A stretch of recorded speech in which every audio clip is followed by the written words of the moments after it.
আসসালামু আলাইকুম। আজ আপনাদের সাথে শেয়ার করব মজাদার একটি আমের রেসিপি। তো আম নিয়ে আসলাম। আজকে আমের বার্মিজ আচার বানাবো।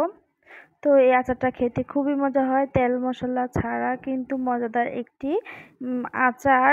তো আম নিয়ে নিয়েছি, আমগুলো আমি ছিলে আমগুলোকে ভালোভাবে ধুয়ে পরিষ্কার করে নিয়েছি, আর আমগুলোকে লম্বা লম্বা পিস করে কেটে নিয়েছি। এখানে আমি 1 কাপ চিনি নিয়ে নিলাম, তারপর 1 কাপ চিনি দিয়ে দিলাম। দিয়ে এখন আমের সাথে চিনিটাকে ভালো করে মাখিয়ে নিব। তো আমটাকে চিনিটার সাথে ভালো করে মাখিয়ে নিচ্ছি। তো চিনিটা কিন্তু পর্যাপ্ত পরিমাণ দিতে হবে, যেন আমের গায়ে চিনিটা খুব সুন্দরভাবে লেগে থাকে। তো এখন কিছু সময়ের জন্য ঢেকে রেখে দিব আমটাকে। ঢেকে রেখে দিলাম। আর আমের আচার তৈরি করার জন্য লাগছে 5 ফোড়ন। তো আমি 5 ফোড়নটাকে ভেজে নিব। তো দুটো শুকনো মরিচ নিয়ে নিলাম, তারপর দিয়ে দিব শুকনো মরিচটাকে কিছুক্ষণ আগে ভেজে নিব, যেহেতু 5 ফোড়ন ভাজা হতে সময় লাগে না। তো শুকনো মরিচ একটু কিছুক্ষণ ভেজে নিয়ে এখন আমি 5 ফোড়ন মশলাগুলো দিয়ে দিলাম। 5 ফোড়ন মশলাটাকে একটু আমি মচমচে করে ভেজে নিব। মচমচ না হওয়া পর্যন্ত 5 ফোড়নটাকে ভেজে নিতে হবে। বেশি ভাজলে আবার তিতা লাগবে। একটু মচমচ না হওয়া পর্যন্ত 5 ফোড়নটাকে একটু ভালো করে ভেজে নিতে হবে। আর বেশি লাল লাল করে ফেললে কিন্তু 5 ফোড়নের মশলাটা তেতা লাগবে। তো আমি 5 ফোড়নের মশলাটাকে ভেজে নিচ্ছি। এই আচারটা খেতে অনেক মজাদার হয় এবং লোভনীয় একটি আচার। কম তেল মশলায় কিন্তু, তেল ছাড়া কিন্তু কম মশলায় এই আচারটা তৈরি হয়ে যায়।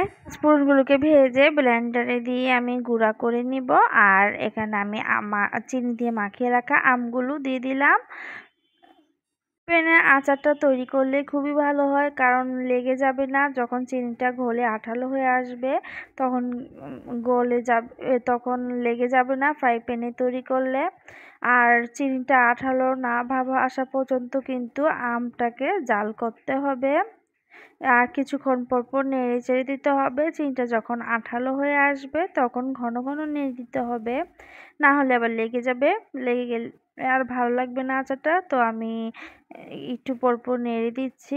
চিনিটা আঠালো আঠালো ভাব হয়ে আসতেছে, আস্তে আস্তে আঠালো ভাব হতে কিন্তু একটু সময় লাগে।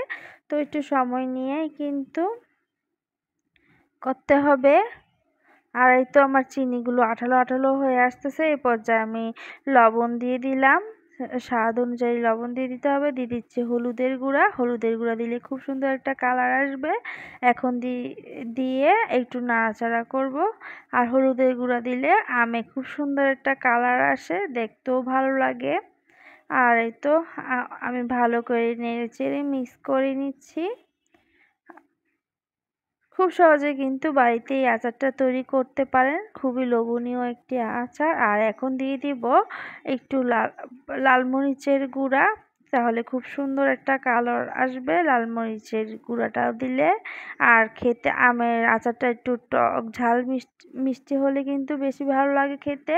তো এখন আমি নেড়ে চেড়ে দিচ্ছি। আর চিনিটা আঠালো না হওয়া পর্যন্ত কিন্তু জাল করতেই থাকতে হবে। এই যে আমার চিনিটা আস্তে আস্তে আঠালো হয়ে খুব সুন্দর একটা কালার আসতেছে। তো অনবরত এই পর্যায়ে এখন নাড়তে থাকতে হবে।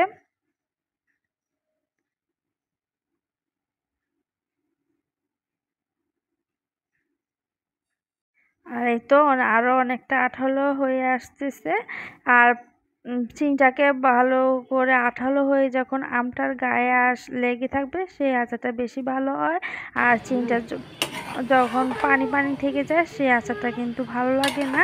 তো চিনিটাকে ভালো করে আঠালো করে ঝাল করে নিতে হবে। আঠালো না হওয়া পর্যন্ত আচারটাকে জাল করতে থাকতে হবে। তো একটু সময় লাগে চিনিটা ক্যারামেল ভাব আসতে, যেহেতু আম থেকে অনেকটা পানি উঠে আম চিনি, তার জন্য আঠালো হতে অনেকটা সময় লাগে।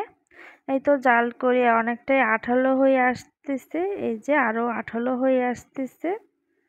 তো অনবরত নাড়তে থাকবো এই পর্যায়ে। নাড়া কিন্তু থামানো যাবে না। এই যে অনেকটাই আঠালো হয়ে এসেছে। তো এই পর্যায়ে আমি এখন ৫ ফোড়নের মশলাটা দিয়ে দিব। তো এই যে ৫ ফোড়নের মশলাটা আমি দিয়ে দিচ্ছি। পাঁচফোড়নের পাঁচফোড়নের মশলাটা দিলে আচারটা থেকে খুব সুন্দর একটা ঘ্রাণ আসে আর খেতেও দারুণ হয়। আর পাঁচফোড়ন ছাড়া কিন্তু আচার সম্পূর্ণ হয় না। তো পাঁচফোড়ন মশলাটা আমি দিয়ে দিলাম, দিয়ে আবারও নাড়তে চাড়তে থাকবো।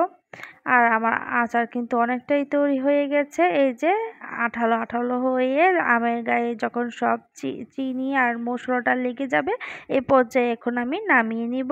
তা এখন একটা প্লেট নিয়ে নিলাম, তো বাটিতে সার্ভ করে নিচ্ছি আচারটাকে।